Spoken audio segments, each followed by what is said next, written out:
नमस्कार, स्वागत है आपका हिंदी खबर में। आपके साथ मैं हूं चित्रा से। आज हम बात करेंगे संभल हिंसा को लेकर, जिससे जुड़ी एक बड़ी जानकारी सामने आ रही है। जहां संभल हिंसा के बाद डीएम की ओर से नया आदेश जारी कर दिया गया है, यानी 10 दिसंबर तक बाहरी व्यक्ति के आने पर देखिए रोक लगा दी गई है। कोर्ट और थानों के नोटिस बोर्ड भी आदेश के चस्पा कर दिए गए हैं। ये बड़ी जानकारी आपको बता दें। जहां संभल में देखिए सियासी एंट्री बंद है, लेकिन द्वंद्व भरपूर है। जी हां, संभल में राजनीतिक दलों की एंट्री पर बैन कर दिया गया है। बाहरियों की आवाजाही पर अगले 10 दिन तक रोक लगा दी गई है, लेकिन सपा संभल जाने पर अड़ी हुई है। इसी कड़ी में आज नेता प्रतिपक्ष माता प्रसाद को लखनऊ में ही रोक दिया गया। कल बरेली में मौलाना तौकीर रजा को नजरबंद कर दिया गया। अब सवाल देखिए कई हैं। सवाल यह है कि आखिर जब प्रशासन अलर्ट है, संभल में आने जाने पर रोक लगाई गई है, तो फिर आखिर ये क्या ऐसी वजह है जिससे कि राजनीतिक पार्टियां अपनी सियासी रोटियां सेकने में लगी हुई हैं? आखिर क्या वजह है कि बार बार संभल जाने की जिद की जा रही है? क्या विपक्ष संभल को भड़काना चाहता है? विपक्ष का एजेंडा क्या है? इसी पर हम चर्चा करेंगे, लेकिन उससे पहले हमारी ये बड़ी खबर आ रही है, वो भी आपको बता देते हैं। जहां संभल में द्वंद्व लगातार बना हुआ है। संभल में एंट्री बैन कर दी गई है। संभल में लगातार एंट्री पर यह बैन लगा दिया गया है। कहा जा रहा है कि जो भी बाहरी व्यक्ति हैं वो संभल ना पहुंचे, बावजूद इसके संभल में जो सपा का डेलीगेशन है वो जाने की जिद कर रहा है।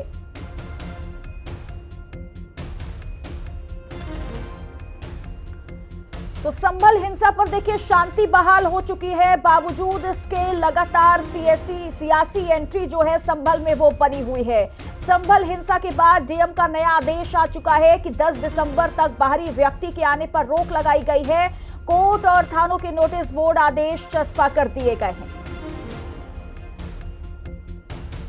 सूचना सर्वसाधारण को सूचित किया जाता है कि जनपद संभल की वर्तमान परिस्थितियों को दृष्टिगत रखते हुए कस्बा चंदोसी के अतिरिक्त कोई भी बाहरी व्यक्ति बिना किसी कारण के शहर में नहीं रहेगा। यदि कोई बाहरी व्यक्ति वर्तमान में निवास कर रहा है तो अपने संबंधित स्थान पर वापस चला जाए, अन्यथा उसके विरुद्ध कड़ी से कड़ी कानूनी कार्रवाई की जाए। अब जरा ये दो तस्वीरें आप देखिए। विवाद जमीन की, जहां कागज में मंदिर का नक्शा है, तो वहीं जमीन पर मस्जिद है और नक्शे में मंदिर है, वर्सेस जमीन पर मस्जिद बनाई हुई है। तो ये दो तस्वीरें हम आपको दिखा रहे हैं, जहां नक्शे में मंदिर बना हुआ है जो सीधे तौर पर कई चीजों को स्पष्ट कर रहा है, और जमीन पर मस्जिद बनी हुई है। ये दो तस्वीरें हैं जो बहुत कुछ बयां करती हैं।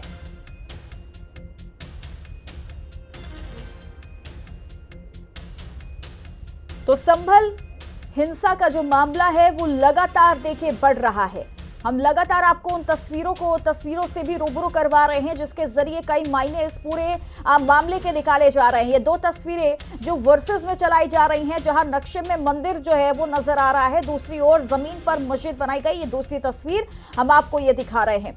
हालांकि दूसरी ओर अगर कहा जाए तो अदालत का रुख भी हो चुका है, अदालत की एंट्री भी इस पूरे मामले पर हो चुकी है। लेकिन सीधे तौर पर हमने सुप्रीम कोर्ट को भी सुना। सुप्रीम कोर्ट का जो ऑर्डर आया उसमें सीधे तौर पर यह स्पष्ट किया गया था कि कोई भी टिप्पणी कि ये केस सही है, ये केस गलत है, इस पर क्या होना चाहिए, इस पर कोई भी टिप्पणी सुप्रीम कोर्ट की ओर से नहीं दी गई। लेकिन हाँ, सुप्रीम कोर्ट ने यह जरूर कहा है कि अगर मुस्लिम पक्ष की ओर से याचिका डाली जाती है हाई कोर्ट में तो 3 दिन के भीतर उस पर सुनवाई की जाए। लेकिन दूसरी तरफ एंट्री पर भी रोक लगा दी गई है, यानी सियासत जो है वो भी लगातार संभल में बनी हुई है, क्योंकि डीएम की ओर से आदेश दिया गया और सीधे तौर पर कहा गया कि अगले 10 दिनों तक कोई भी बाहरी व्यक्ति संभल में प्रवेश ना करे। अब चलिए ग्राफिक्स के जरिए आपको जानकारी दे देते हैं। संभल शांत, लेकिन सपा क्यों परेशान है? एफआईआर में संभल हिंसा की रिपोर्ट अखिलेश यादव को सौंपी जाएगी, ये कहा जा रहा है। कांग्रेस का डेलीगेशन भी 2 दिसंबर को संभल जाने की बात कर रहा है। प्रतिनिधिमंडल में जियाउर रहमान और महमूद भी शामिल है। एफआईआर में सांसद बर्क और एमएलए इकबाल के बेटे का नाम भी है और संभल हिंसा की रिपोर्ट अखिलेश यादव को सौंपी जाएगी, ये कहा जा रहा है। और कांग्रेस का भी डेलीगेशन 2 दिसंबर को संभल जाने की बात कर रहा है। तो लगातार सपा का डेलीगेशन संभल जाने के लिए अड़ा हुआ है। लाल बिहारी यादव इसमें शामिल है, श्यामलाल पाल इसमें शामिल है।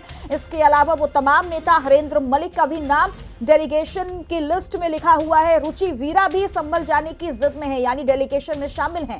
इकरा हसन का भी नाम देखिए शामिल है, साथ ही हसन का भी नाम इसमें बताया जा रहा है।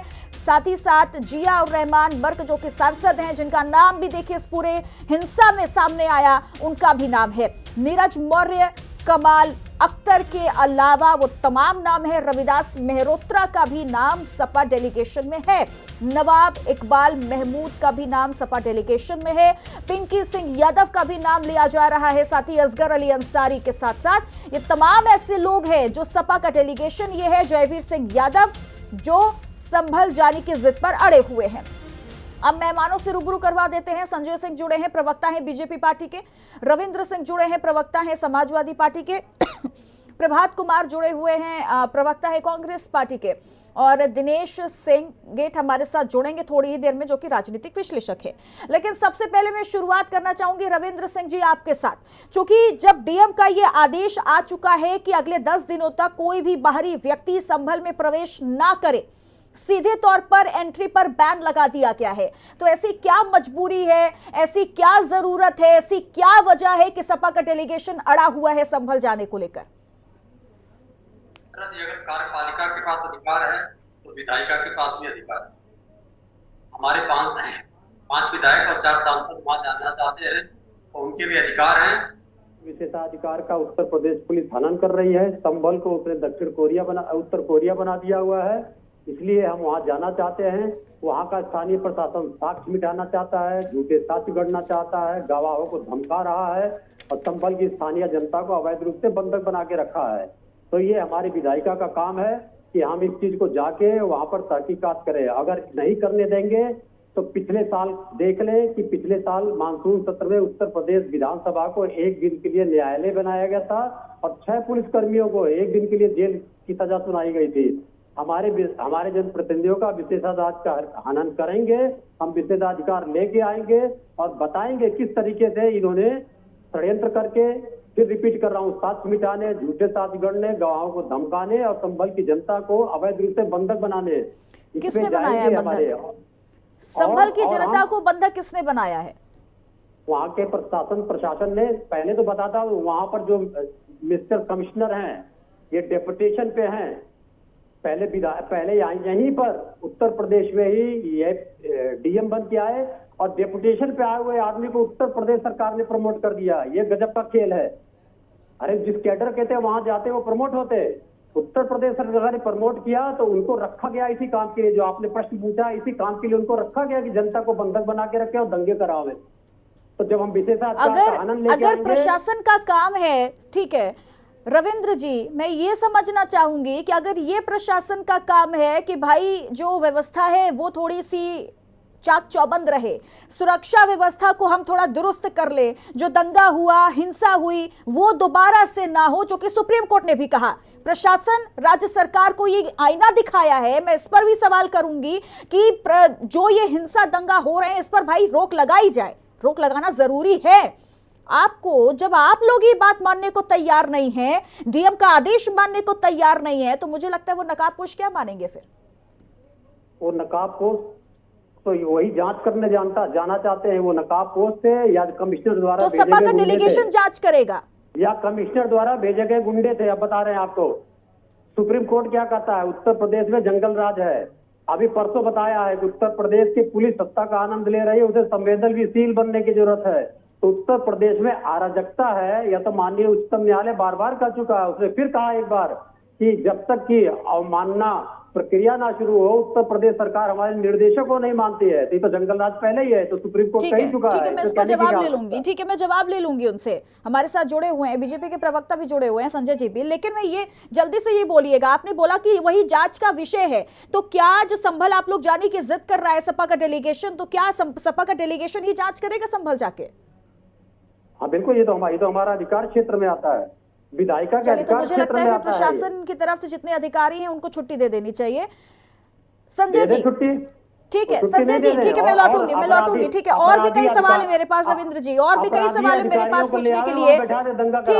ठीक है, दंगा कौन करा रहा है? बहराइच में करा चुकी है, संभल में करा रही है, अनेक स्थान को चिन्हित कर रखा। ठीक है, ठीक है, ठीक है, आपने कई बातें बोली हैं, मैं दोबारा आपके पास लौटूंगी इन्हीं सवालों के साथ में। लेकिन संजय जी, पहला सवाल ये कि ये कहा जा रहा है कि सपा का डेलीगेशन हो, कांग्रेस का डेलीगेशन हो, वो संभल जाने की जिद पर अड़ा हुआ है, क्योंकि आप लोगों के अधिकारियों ने, आप लोगों ने वहां संभल के जितने स्थानीय लोग हैं उनको बंधक बनाकर रखा हुआ है। पहला सवाल ये, इस पर जवाब दीजिएगा। और दूसरा ये कि महबूबा मुफ्ती से लेकर तमाम लोगों का बयान, रिएक्शन आ रहा है, वो लगातार ये चीज कह रहे हैं कि अब तो आप लोग मतलब हर घरों में अपना दावा ठोक देंगे, हर मस्जिदों में मंदिर होने का दावा ठोक देंगे। क्या जवाब देंगे इस पर? जी चित्रा जी, सबसे पहले तो मैं रविंद्र जी की बात का जवाब दूंगा। ये बता रहे हैं कि उत्तर प्रदेश में गुंडा राज है। रविंद्र जी, 15 मार्च 2012 को आपके भैया अखिलेश यादव जी की सरकार बनी थी, और उसके बाद एक साल के अंदर अगस्त 2013 तक, और कहिए तो मैं एक एक डेट आपको बता दूंगा, 38 दंगे हुए थे। पहला दंगा 2 जून 12 को मथुरा के कोसीकला में हुआ था। ऐसे में कितने दंगे आपको गिना दूं आप। लेकिन हाँ, ये थी कि आपका ये जो प्रिय वोट बैंक है, जो आपको सत्ता की मलाई खिलाता है, उसको पूरी छूट दे रखी थी आपने। हाँ, योगी जी की सरकार में इनको छूट नहीं मिली है। जो सड़क पर अराजकता फैलाते हैं, जो मौलाना ये कहते हैं कि कोर्ट आपका है, सड़क हमारी है, पूरे तंत्र को ये बंधक बनाते हैं, मॉब मेंटेलिटी फैलाते हैं, तो उनके साथ ये लोग खड़े हैं। अब महबूबा मुफ्ती हो, चाहे मौलाना तौकीर रजा हो, चाहे अरशद मदनी हो, चित्रा जी, मैं एक बात आपको बताना चाहता हूं, संभल तो बहाना है। इनका मेन दर्द है वक्फ बोर्ड, जो अभी इनके अरशद मदनी और इनके जो मौलाना पार्टी है समाजवादी पार्टी की, वो धमकी दे रही थी कि हम सड़क पे उतरेंगे। इनको बहाना मिल गया संभल का। भाई, संभल तो आपके लिए बहाना है। आपके नेताओं के पास वक्फ बोर्ड की तमाम करोड़ों रुपए की प्रॉपर्टियां हैं। आप उनके सहारे, उनको छुपाने के लिए, अरशद मदनी के 3 बेटों पर FIR है। आपके शफीकुर रहमान, कितने नेताओं को, जो मुसलमान बड़े नेता हैं, उनके पास वक्फ बोर्ड की तमाम करोड़ों रुपए की प्रॉपर्टी है। संभल तो बहाना है। ये आपकी मॉब मेंटेलिटी ये है कि उत्तर प्रदेश सरकार ने कहा कि मदरसों के 17 लाख बच्चों को हम मैथमेटिक्स साइंस की एजुकेशन देने के लिए सरकारी स्कूलों में दाखला देंगे, लेकिन जो सड़क पे दंगा करते हैं, सड़क पर अपना अधिकार बताते हैं, वो कोर्ट चले गए। कोर्ट ने कहा आपके मॉब मेंटेलिटी के दबाव में उन्होंने कहा नहीं, मदरसे में। अब आप क्यों नहीं चाहते थे मदरसे के बच्चे सरकारी स्कूल में जाए? क्योंकि ये 17 लाख बच्चे मदरसे पे निकलकर कपड़ा बांध के दंगा करने के लिए कहां से मिलेंगे आपके लिए? ये टॉपिक नहीं है आज मुद्दे का। ठीक है संजय जी, आज इस टॉपिक पर हम बात नहीं कर रहे। बात ये है कि ऐसा क्यों हो रहा है। बात ये है, प्रभात कुमार जी, सवाल मेरा आपसे है कि ऐसा क्यों कर रहे हैं भाई आप लोग? इंडिया डेलीगेशन को, माफ कीजिएगा, इंडिया गठबंधन को हो क्या गया है? पहला तो ये, राम गोपाल यादव कहते हैं कि ये छोटे छोटे जज, वो छोटे छोटे जज हैं जो अदालत में बैठे हुए हैं। ये मुझे समझ में नहीं आया। और उसके बाद अब जब डीएम का आदेश है, तो बावजूद इसके आप लोग अड़े हुए हैं कि नहीं, हम जांच, आप लोग जाएंगे तो जांच हो जाएगी क्या वहां पर? चित्रा जी, सर्वप्रथम आपको और मेरे सारे को मेरा नमस्कार। नमस्कार। और मैं आशा करता हूं कि मैं बड़ी शांति से सुन रहा था, तो मुझे भी वैसे ही सुना जाए। हाँ बिल्कुल, आपने प्रश्न खड़े किए, आपका अधिकार है। तो हमारे रविंद्र भाई कह रहे थे कि हमारा अधिकार है वहां जाना। मैं उनकी बात को एक कदम और आगे बढ़ा सकता हूं। जनप्रतिनिधि का कर्तव्य है कि वो उस स्थिति परिस्थिति में जाए। हर कोई देश के प्रधानमंत्री नरेंद्र मोदी नहीं हो सकता। हर जनप्रतिनिधि को आप नरेंद्र मोदी से कंपेरिजन मत कीजिए कि मणिपुर जलता रहा, प्रधानमंत्री यहाँ पर बंसी बजाते रहे। हमें पता है इस देश के दर्द का।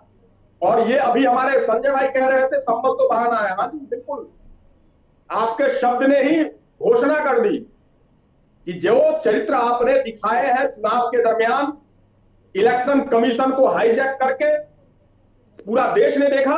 आप ही के मीडिया के बंधु को मैं देख रहा था किसी और चैनल पे, कि कैसे गन पॉइंट पर महिलाओं को डराया धमकाया जाता था। और उस पर कार्रवाई ना हो, उस पर आवाज ना उठे, इस कारण संभल का प्रपंच रचा गया। अभी ये कह रहे थे, अभी आपने भी पूछा कि क्या आप जाकर के इन्वेस्टिगेट करोगे? नहीं, हम इन्वेस्टिगेट नहीं करेंगे चित्रा जी।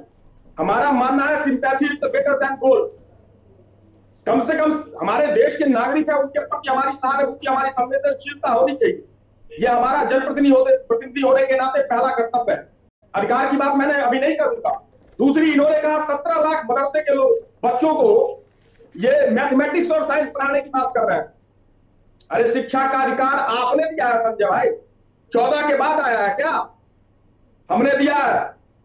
भोजन का अधिकार हमने दिया है, जिस पर 5 किलो राशन आप बांट करके बेनिफिशियरी बोर्ड की बात करते हो। ये हमारे किए हुए कार्य हैं और ये आप नहीं, कोई भी सरकार आएगी एहसान नहीं करेगी किसी जनता के ऊपर उसको शिक्षा का अधिकार और भोजन का अधिकार दे करके। ये आम नागरिक का कर्तव्य है और इसे भूलना नहीं चाहिए। यानी देखिए, रविंद्र जी की बात से, मैं आप ही से सवाल कर रही हूँ प्रभात जी, आपकी बात से, रविंद्र जी की बात से ऐसा लगता है जैसा आप लोग भी कह रहे हैं कि ये सोची समझी साजिश है। आ रही हो संजय जी, ये सोची समझी साजिश थी? मैं नहीं कह रहा। हाँ, मैं as it supreme court का वर्डिक्ट यहाँ कोट कर रहा हूँ। हाँ, सुप्रीम कोर्ट ने अपने वर्डिक्ट में एक पंक्ति बोली है, हाँ, कि उत्तर प्रदेश का प्रशासन सत्ता का आनंद ले रहा है। समझने वाले के लिए इशारा काफी है। चित्रा जी, आप समझदार और प्रबुद्ध एंकर हो, आपको इस चीज का, लेकिन इसके मैंने मायने भी समझने सुप्रीम होंगे। कोर्ट का वो ऑर्डर पढ़ा है जिसमें सुप्रीम कोर्ट ने सीधे तौर पर ये कहा कि ये केस सही है या गलत है, इस पर सुप्रीम कोर्ट टिप्पणी नहीं करेगा। अगर मैं गलत कह रही हूँ तो दिनेश जी आप मुझे रोक सकते हैं। सुप्रीम कोर्ट ने ये भी कहा है अपने ऑर्डर में, ये चीज मैंने खुद पढ़ी है। फिलहाल ठीक है, आप जो बोल रहे हैं ठीक है, पहले पूरी बात सुनिएगा सर, पूरी बात सुनिएगा। नहीं, आपने क्वेश्चन मार्क कर नहीं, मैं दे रही हूँ ना, पूरा सवाल तो पहले सुनेंगे आप प्रभात जी, पूरा सवाल सुनिए पहले सर, फिर उसके बाद मैं आपको जवाब दे रही हूँ। मेरा सवाल ये है कि आप लोग बार बार ये चीज कह रहे हैं कि हमारा डेलीगेशन जाएगा संभल, तो मैं ये जानना चाहती हूं कि क्या 10 दिन आप लोग रुक नहीं सकते जब तक के लिए आदेश है डीएम का? आप लोग वहां पर जाएंगे, उसके बाद। और दूसरा सवाल ये, जो ये बार बार कहा जा रहा है कि मैंने भी सुना कि बहुत लोग कह रहे हैं कि मासूमों की मौत हो गई है, तो ये जो नकाबपोश आए थे पत्थर लेकर, जो महिलाएं थी, वो वाकई में मासूम थे क्या? उनको शहीद का दर्जा दे देंगे हम लोग? बड़ा हास्यास्पद प्रश्न है आपका। नहीं, आप लोगों के लिए होगा, बिल्कुल होगा। नहीं, आई एग्री, आप लोगों के लिए बिल्कुल होगा ये। चित्रा जी रुकिए।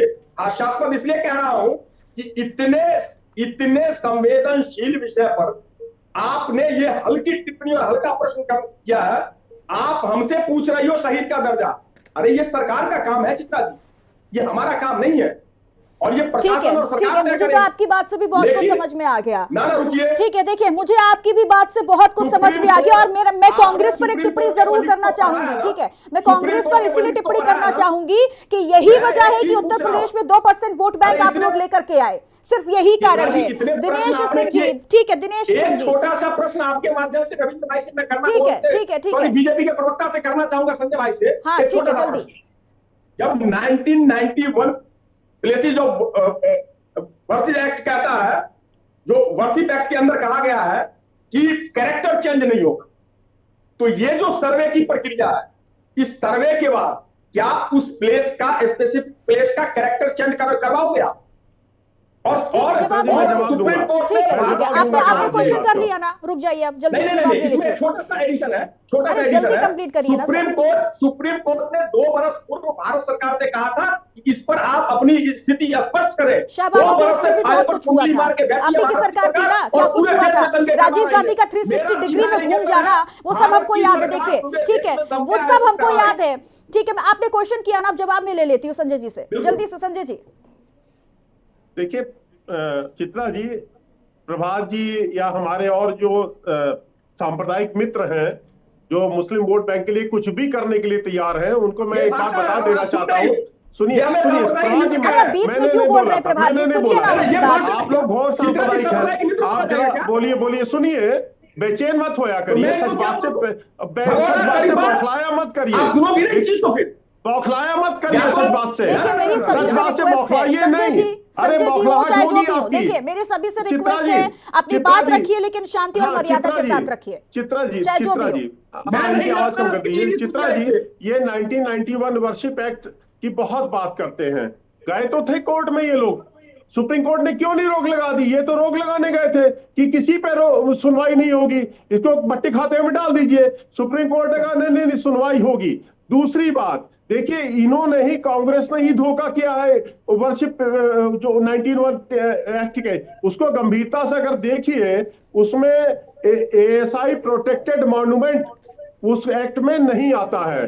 और आप भारत के जितने भी पुराने 100 साल से पुराने वर्शिप प्लेसेस हैं, देखिए इतना एक शब्द भी बहुत ज्यादा हो जाता है। मुझे लगता है प्रभात जी इतने में समझ गए होंगे। ठीक है दिनेश जी, मेरा सवाल आपसे ये है सर, पहला सवाल जो सपा का डेलीगेशन बार बार जिद कर रहा है संभल जाने की, कह रहे हैं कि भाई जांच की जाएगी क्योंकि स्थानीय लोगों को बंधक बनाया गया है। और दूसरा सवाल ये है कि अभी तक हम देखते थे, इनकी ऑडियो डाउन करिए संजय जी की, अभी तक हम देखते थे सत्ता दल पर सवाल उठते थे, सत्ता पक्ष पर सवाल उठता था, प्रशासन पर सवाल उठ रहा है, लेकिन अब तो अदालत को भी घसीटा जा रहा है। वो कहते हैं ना कि वो छोटे छोटे जज है। मुझे समझ में नहीं आता कि अदालत में जो व्यक्ति बैठा है इतने बड़े पद पर, उसे कह दिया जाता है छोटे छोटे जज। अब मतलब अदालत से इतना तीखापन, अदालत से इतनी नाराजगी क्यों भाई? जी आप सभी को प्रणाम चित्रा जी। देखिए सबसे पहले मैं इसी पे आना चाहूंगा कि संभल को जिस टाइम पे संभल की आवश्यकता थी तो उस टाइम पे ये लोग नहीं आए, और बाद में स्थिति को परिस्थिति में बदलने को तैयार हो रहे हैं। और दूसरा देखिए, जब संभल जो है संभल चुका है, उसके बाद में जाकर के दोबारा उसको मतलब कि दोबारा जो कानून व्यवस्था उसको पटरी से उतारने का काम कर रहे हैं। जबकि आपके खुद के समाजवादी पार्टी के प्रवक्ता और बैठे हैं, तो आपके मार्फत बताना चाहूंगा मैं कि देखिए वहां पर जब ऑलरेडी आपके सांसद हैं वहां पर, वैसे तो उन्होंने संभालने का काम क्यों नहीं किया। दूसरी बात देखिए, जैसे एएसआई के जो कोर्ट की टीम जब चित्रा जी वहां पर गई तो पहले बार जब सर्वे करने गए तो उसमें कुछ खामी रह गई थी, वीडियोग्राफी में कुछ दिक्कत थी, तो दोबारा फिर गए और उसके लिए मतलब जो आदेश तामील करवाने के लिए मौलवी साहब के पास में, और जब बार बार डीएम साहब के मतलब उस तरीके से फोन किया कुछ किया तो उन्होंने लेने से इनकार शायद कुछ किया, उसको लेकर के बाद में तामील करवाने के लिए एसडीएम और सीओ जो है उनको जाना पड़ा, जाकर के उनको दिया गया। तो सूचना पहले से थी। और दूसरी बात देखिए, हम लोग जो बैठे यहाँ पर तो सबको पहले से पूर्व सूचना थी, जैसे किसी ने आपके चैनल से मुझे भी बताया, अन्य जो प्रवक्ता बैठे उनको बताया गया होगा, तो सब तैयारी से यहाँ पर है। तो उसी तरीके से मान के चले कि मैं बिल्कुल नहीं मान सकता इस चीज को लेकर के कि इतना बड़ा हुजूम जो है बिना किसी तैयारी के और बिना किसी मतलब बोले बिना या बिना किसी पूर्व सूचना के, यानी कि उनका ऐसी सूचना नहीं थी कि ठीक है मौलवी साहब या अन्य जो लोग थे उनके पास तो सूचना नहीं थी, बाकी उसके बाद में जो हुजूम हजारों लोगों का आया उनके सूचना थी। और वहां पर ट्रकों भर के और जो वहां पर जो पत्थर डाल दिए गए उसके बारे में कहां से किस तरह की तैयारी की गई, तो मैं गलत समझता हूं। और वहां पर मुझे लगता है कि जहां तक ये जैसे कि प्रयास ये था कि जैसे कि दो गुटों के बीच में जो मीडिया कर्मी वहां पर जमीन पर गए चित्रा जी, उन्होंने मतलब क्लियर तरीके से और उसमें उनसे इंटरव्यूज करके लोगों से, दुकान वालों से और अन्य जो स्थानीय नागरिकों ने बोला कि हमें कोई दिक्कत नहीं है, ये लड़ाई सिर्फ दो गुटों की लड़ाई है और उसमें सिर्फ हल्की राजनीति की जा रही है। तो समाजवादी पार्टी को देखिए देखना चाहिए और किसी तरह के जैसे अपने पीडीए का फॉर्मूला लगाएं, कोई भी लगाएं, शांति व्यवस्था को खराब करने का काम ना करें, शांति व्यवस्था बहाल रहे और दोबारा वहां पर दोबारा अमन चैन जो है जिस तरीके से जनता ने खुद ही अपने तरीके से काबिज कर लिया है। और प्रशासन की तारीफ करनी पड़ेगी, प्रशासन ने मतलब सिर्फ 2 या 3 घंटे के अंदर सारी स्थिति को कंट्रोल में कर लिया था।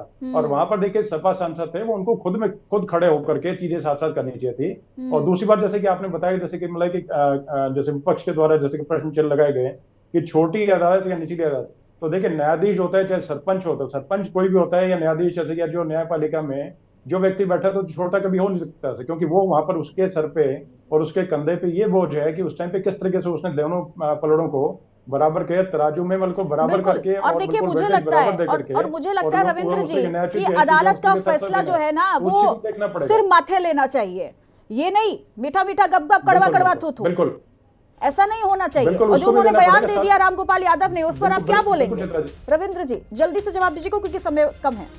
पहले तो चित्रा जी मैं आपके उस वक्तव्य की निंदा करूंगा कि कांग्रेस पार्टी के वोट पे आपने जिक्र किया, वो कांग्रेस पार्टी का आंतरिक मामला था, राजनीतिक पार्टियों का था।